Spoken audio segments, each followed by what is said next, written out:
KG গরুর মাংস নিয়েছি। এই গরুর মাংসটা আমি রান্না করব ডাটা দিয়ে। তো এর জন্য আমি গরুর মাংসটা আগে মেখে রেখে দেব, চুলায় আগুন ধরাবো। তারপরে এগুলো অনেক দিন রান্না হয় না এখানে, তো আমি পাটাটা ধুয়ে নেব। বাকি কাজগুলো আমি একে একে করে নেব।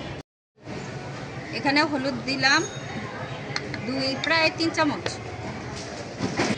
তারপরে এখানে ধনিয়ার গুঁড়া দিয়ে দিলাম, দিয়ে দিচ্ছি জিরের গুঁড়ো,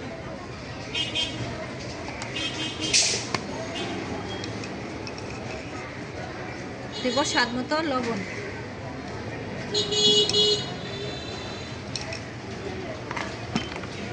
এখানে অল্প একটু সরিষার তেল নিয়েছি, এটা দিয়ে আমি এখন এটা মেখে দেব।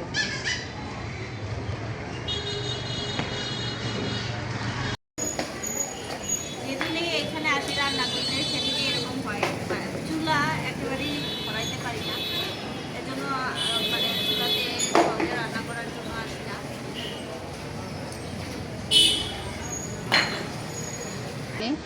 জিরে গোটা, 2টা এলাচ, দারচিনি, এগুলো দিয়ে দেবো।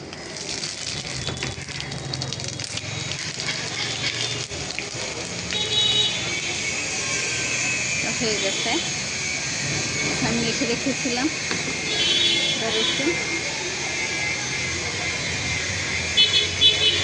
এর মধ্যে ঢেলে দেবো মাছ।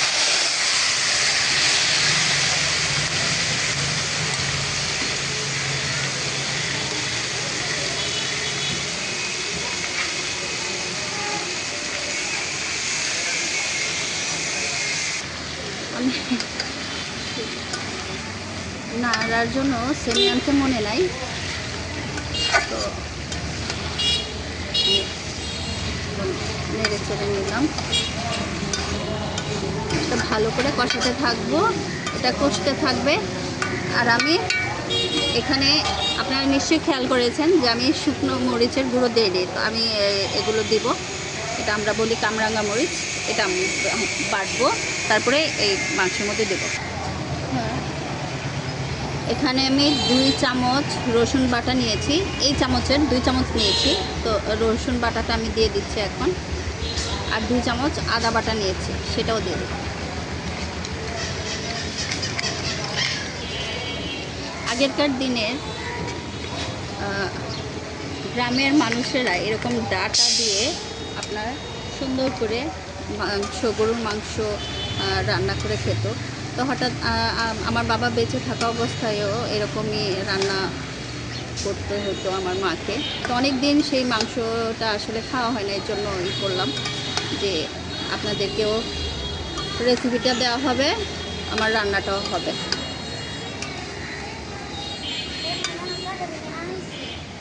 ঠিক আছে, এটা বেটে নেব। আসলে ক্যামেরা ধরার কেউ নাই, এর জন্য আমি এভাবে ধরে নিয়েছি। তো এটা আমার একটা হয়ে গেছে, একটু হবে, আমি এর মধ্যে বাকি কাজটা শেষ করব। আমার কামরাঙ্গা মরিচ বাটা হয়ে গেছে, এই যে আমি দিয়ে দিলাম এখানে। এখন আমি নেড়ে চেড়ে নেব। এইখানে এটার ঝালটা যতটা হবে ঠিক ততটাই আমি বলব।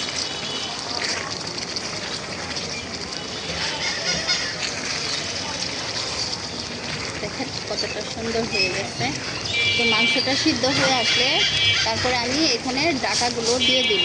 আসলে আমি ছোট ছোট করে করেছি, মাংসটা কেটে দিয়েছি ছোট করে, এর জন্য আমার মাংসটা প্রায় সিদ্ধ হয়ে গেছে। আর এখন ঢেকে দেব কিছুক্ষণের জন্য। আমি এখন ডাটাগুলো যে আমি এই অতটুকু মোটাই নিয়েছি, আরও মোটা আছে, অনেকে আরও বেশি মোটাগুলো নেয়, তো আমি এত বেশি মোটাগুলো নিয়ে নিই।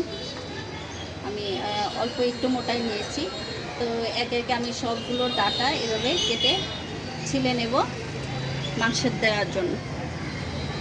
দেখেন আমি ওই দিক দিয়ে ডাটা ছিলতে ছিলতে এদিক দিয়ে লেগে গেছে। আসলে একা একা ভিডিও করা এবং করা খুবই কষ্টকর। কেউ নাই যে আমাকে ভিডিও করে দেবে। অনেকেরই মেয়ে ধরে বা কোনো হাজব্যান্ড ধরে বা কেউ মা মেয়ে দুজন মিলে করে। আমার সেই ভাগ্য নাই, আমি এরকমই পোড়া কপাল, আমার কাজ আমাকেই করতে হয়, আমি কারোর সহযোগিতা পাই না। যে আমি এখন ডাটাগুলো দিয়ে দিচ্ছি। আমি অল্প পরিমাণে নিয়েছি, আসলে অত বেশি খাওয়ার লোভ নেই, এর জন্য অল্প দিয়েছি ডাটা। এই ডাটাটা দিয়ে আমার মাংস কিন্তু সিদ্ধ হয়ে গেছে, তো বাকি যতটুকু আছে সে ডাটা দেওয়ার পরে, সিদ্ধ হওয়ার পরে মাংসটা দেবো। তো আমি ততক্ষণ পর্যন্ত অপেক্ষা করব যতক্ষণ পর্যন্ত না এটা আমার সিদ্ধ হচ্ছে।